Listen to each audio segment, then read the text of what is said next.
particular instance, really, I mean, the reason they couldn't convict him of more was because the information they gathered was during the time where they were holding his head underwater, or, you know, burning him with cigarettes or whatever else they were doing to the guy.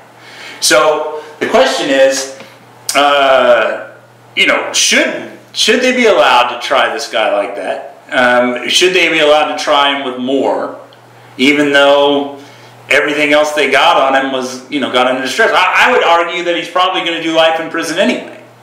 Yeah, I don't doubt it, and I think he will. I mean, if the sentencing range is 20 years to life, I'm pretty sure he'll get the high end of that.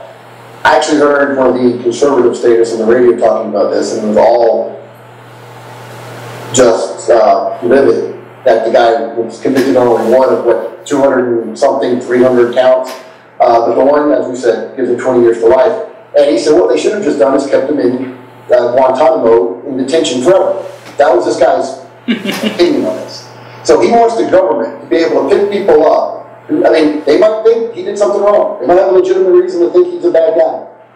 And then just trust the government that they're only going to get people that have really done bad things and lock them up forever without a trial. That is a mentality out there that has got to be scary. And here's how I tie this in, because I see a conflict here between some people in the liberty movement that agree with that. They go, hey, terrorists don't deserve any rights, right? Well, then how about when the Missouri Commission said that people that had Bob Barr and Ron Paul stickers on their cars, they might be domestic terrorists. They can call you a terrorist, and hey, the government says you're a terrorist, John J. Myers, so we're going to lock you up forever. You don't get a right, because terrorists don't have a right to a trial. That's a place I don't want to go. Yeah. The 14th Amendment talks about everybody under our jurisdiction has these rights. Right. Okay? And it says all people, not citizens. If you read the 14th Amendment... The Constitution says citizens when they mean it. You have to be a citizen to vote, you have to be a citizen for office. The whole Bill of Rights talks about the people. Right. It does not say citizens. Just like you said, if we're going to take away their rights, and the Patriot Act already says that a U.S. citizen can be deemed a terrorist and then no longer have the rights of a U.S. citizen, then you can find a U.S. citizen down there. Am I worried that that's going to happen? Not particularly, but it could, and it's a dangerous slope that I don't want to go down. And if you've got something on someone, you try them. There are people that spent 8 years in Gitmo, and then they let them go, and they said, okay, well, we didn't have any evidence. 8 years? It really took 8 years to figure out you don't have any evidence? This is the kind of thing. This is cruel and unusual punishment. Everything against it. The 6th Amendment, the right to a fair trial. The 7th Amendment, the right to a trial by jury. The 8th Amendment, the right to not have cruel and unusual punishment. The 14th Amendment that says that everybody has the same rights. I mean, it's pretty clear to me that we're dropping the ball on this one. I'll just say, just from the devil's advocate perspective, I do understand the people that say these aren't criminals. They're illegal combatants. They're in a war. They're not the guys holding up the 7-Eleven or even killing and raping people. So there's a separate class of military illegal warriors and your run-of-the-mill street thug that are domestic criminals.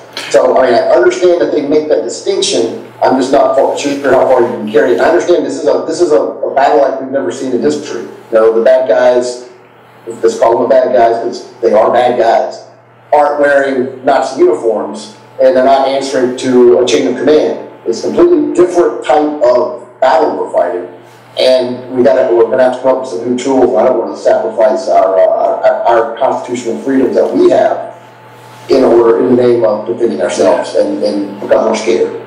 Right. Well, I mean, and the other thing is honestly, they say that there's under 50 members of Al Qaeda in Afghanistan, and when they talk about this, they talk about who in Afghanistan are we actually fighting. I mean, we're fighting people that, much like if there were people going through our streets, I would be on top of this roof with my AR-15 shooting people.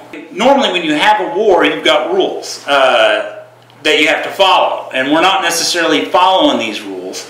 We're not necessarily following the rules of the war. We're just kind of playing it by ear, and normally when the war is over, you let the prisoners go.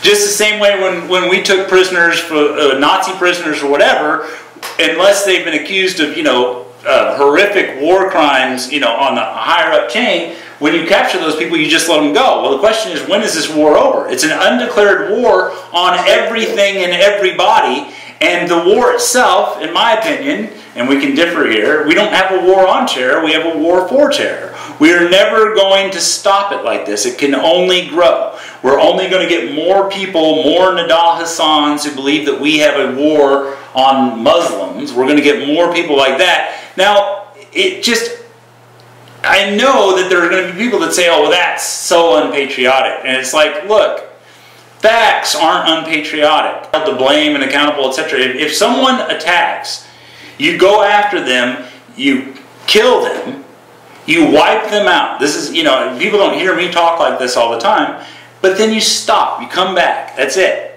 If you know who attacked you, you go after those people, you pinpoint them, you kill them, you come back. That's it. You know, Cato did a report on if we wanted cheap oil and peace in the Middle East. The answer is to just get out of the Middle East, because they'll fight each other. The focus won't be us. They'll fight each other over the power of the country, and eventually they'll start producing their oil and start selling it to us at a reasonable level, or we won't buy it. We'll buy it for somebody else. And all we're doing is fighting and dying for the right to give BP the right to sell that oil to us at whatever price they charge.